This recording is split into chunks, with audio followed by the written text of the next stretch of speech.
Brought to you by ITC Sunrise मसाले, स्वाद बिहार का। आरजेडी का कहना है कि लोजपा के 3 सांसद जो हैं भाजपा के संपर्क में हैं और तेजस्वी के साथ आ जाएं। हाँ, ये कौन आरजेडी? हाँ, तेजस्वी के साथ चिराग जी आ जाएं, बिहार का भला होगा। राजनीति लंबी नहीं हो, लेकिन जितने दिन की राजनीति हो वो ईमानदारी से जिसके साथ हो वो हो। तो मेरी ईमानदारी मेरे नेता के प्रति सदैव रहेगी, चाहे राजनीति फिर आगे नहीं करनी हो, वो मंजूर है। सर, आरजेडी का कहना है कि लोजपा के 3 सांसद जो हैं भाजपा के संपर्क में हैं और तेजस्वी के साथ आ जाएं। हाँ, ये कौन आरजेडी? हाँ, तेजस्वी के साथ चिराग जी आ जाएं, बिहार का भला होगा। ठीक है, अपने अपने जहन में ख्याली पुलाव बनाना ही चाहिए। हमारी पार्टी पूरी तरीके से इंटैक्ट है और मैं अपने विषय में आपको स्पष्ट कर दूं कि जिस नेता ने राजनीतिक रूप से इतनी बड़ी पहचान दी, जिस नेता ने इतना बड़ा मौका दिया, मैं अपने नेता चिराग पासवान जी के लिए हमेशा धन्यवाद उनका और आभार व्यक्त करता हूं। राजनीति लंबी नहीं हो, लेकिन जितने दिन की राजनीति हो वो ईमानदारी से जिसके साथ हो वो हो। तो मेरी ईमानदारी मेरे नेता के प्रति सदैव रहेगी, चाहे राजनीति फिर आगे नहीं करनी हो, वो मंजूर है। लेकिन नेता के साथ कभी दगाबाजी ना हम कभी कर सकते और ना कभी जीवन में करेंगे। मैं बिल्कुल हमेशा उनके साथ और उनके लिए गए निर्णयों के साथ कंधे से कंधे मिलाकर चलने वाला। टूटने की वजह बीजेपी को बताया जा रहा है कि बीजेपी की वजह से टूटेगी। किसी के वजह से टूटने और जुटने वाली कोई बात ही नहीं है। कोई टूटने का कारण तो हो, क्या स्टैंड लेना मुद्दों पर वो गलत है, और अगर गलत है तो फिर प्रधानमंत्री जी ने भी उसको लेकर संशोधन किया है। तो मुझे लगता है कि इन विषयों में कहीं कोई दम नहीं है। पता नहीं, मैं खुद ये देख कर आश्चर्यचकित था कि मीडिया में इस तरीके से कैसे चल रहा है, जिसमें उसके बाद हम लोग झारखंड में जो राष्ट्र कार्य करने की बैठक हुई वहाँ सब लोग साथ थे।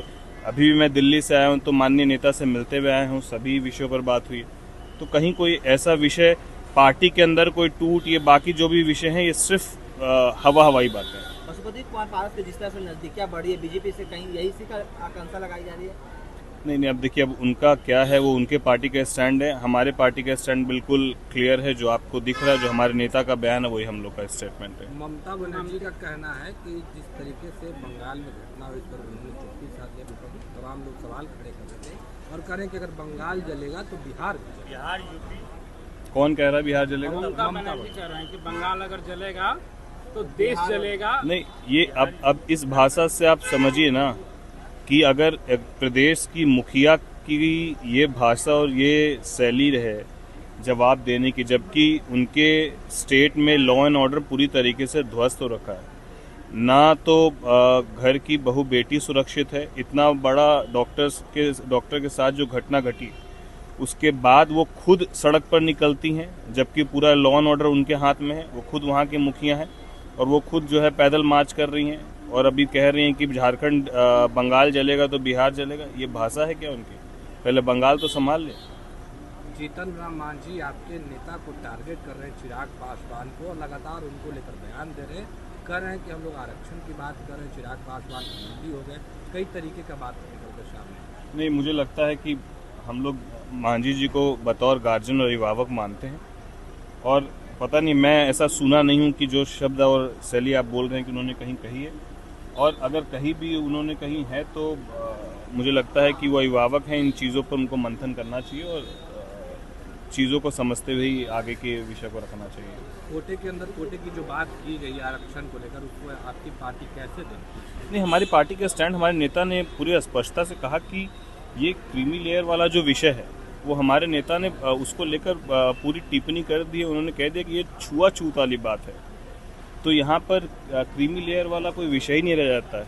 और खुद जब मांझी जी माननीय मुख्यमंत्री थे, उस वक्त कहीं पर गए थे तो मंदिर धुलवाया गया था। तो ये विषय तो हमारे नेता ने पूरी तरीके से स्पष्ट कर ही दी ना। तेजस्वी यादव लगातार अपराध हो या फिर बिहार में ट्रांसफर पोस्टिंग का मामला हो, जिसपे लगातार वे कह रहे हैं कि बिहार में जो है अच्छे ऑफिसर जो हैं उनको दरकिनार किया जा रहा है और उनके चेले बेलचे हैं वो लोग ट्रांसफर पोस्टिंग कर रहे हैं। नहीं, अच्छे ऑफिसर्स की सूची वही बताते कि कौन अच्छे ऑफिसर्स हैं। आरएस भट्टी को काम नहीं दिया जा बोल रहे हैं।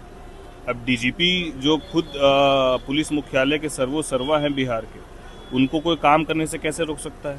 आखिर डीजीपी से ऊपर कौन फिर पदाधिकारी है? तो ऐसी बातों से लोगों को दिग्भ्रमित करने वाली बात है। बाकी वास्तविकता क्या है वो जनता और लोग जानते हैं। बिहार में जातीय आधारित गणना हुआ था, चिराग पासवान पूरे देश में करवाने की मांग कर रहे हैं। आपकी पार्टी आवाज उठा रही है, क्या बोले जा रहे हैं? नहीं, बिल्कुल हम अपने नेता के स्टैंड के साथ, और हमारे नेता ने इसीलिए कहा कि अगर जातिगत उनका बस उसमें थोड़ा सा ये सुझाव जरूर है कि जातिगत जनगणना के वो पक्षधर हैं, लेकिन वो सार्वजनिक हो इसके पक्षधर नहीं हो। लेकिन वो आंकड़ा बिल्कुल आना चाहिए ताकि उस आंकड़ों के आधार पर ये तय किया जा सके कि किस जाति समाज की संख्या कितनी है और उनके लिए हमको क्या बेहतर करना है, ये जानकारी होनी चाहिए, लेकिन वो सार्वजनिक नहीं होनी चाहिए। राष्ट्रीय लोक जनशक्ति पार्टी के जो नेता हैं वो कह रहे हैं कि चिराग पासवान अब राहुल गांधी के बोलने शुरू कर दिए। राहुल गांधी भी बोल रहे हैं और चिराग पासवान भी बोल रहे हैं। खैर उनके विषय पर हम कुछ बोलना नहीं चाहते हैं। वो इसी तरीके से जो बोल रहे हैं वो कौन बोल रहा है और बिना कोई हाथ पांव वाली बातों पर क्या ही जवाब दिया जाए। सर, फतुहा के गांव है एक गोविंदपुर, वहाँ की जमीन है, पूरे गांव को वक्फ बोर्ड ने दावा ठोक दिया है कि यह जमीन वक्फ बोर्ड की है। पूरे गांव को खाली करने का आदेश। ये जांच का विषय है। मुझे लगता है कि इसको लेकर सरकार तत्पर है। मेरी नज़र में ये जहान में जानकारी आई थी और ये जांच के बाद ही स्पष्ट हो पाएगा क्या है। बिहार में एनडीए की सरकार है, केंद्र में भी एनडीए की सरकार है, पर ट्रांसफर पोस्टिंग को लेकर सवाल खड़े हो रहे हैं और कह रहे हैं कि अब जो पैसे दे के आते हैं उनको मलाईदार जगह दिया जाता है, जो पैसे नहीं देते हैं उनको सेंटिंग में डाल दिया गया। कौन कह रहा है? तेजस्वी यादव। नहीं, उनके तो बहुत सारे आरोप है, वो लगातार ही आरोप लगा रहे हैं। अब इन विषयों पर क्या कहना, जब उनके खुद के कार्यकाल में क्या होता था, क्या वो छुपा हुआ क्या किसी से? और खुद ही उनके इन्हीं विषयों को लेकर तो माननीय मुख्यमंत्री जी को जब इसकी जानकारी हुई थी और उनको पता चला था कि उनके खुद के डिपार्टमेंट में ये तमाम चीज़ें हो रही थी, तभी तो वो गठबंधन टूटा था।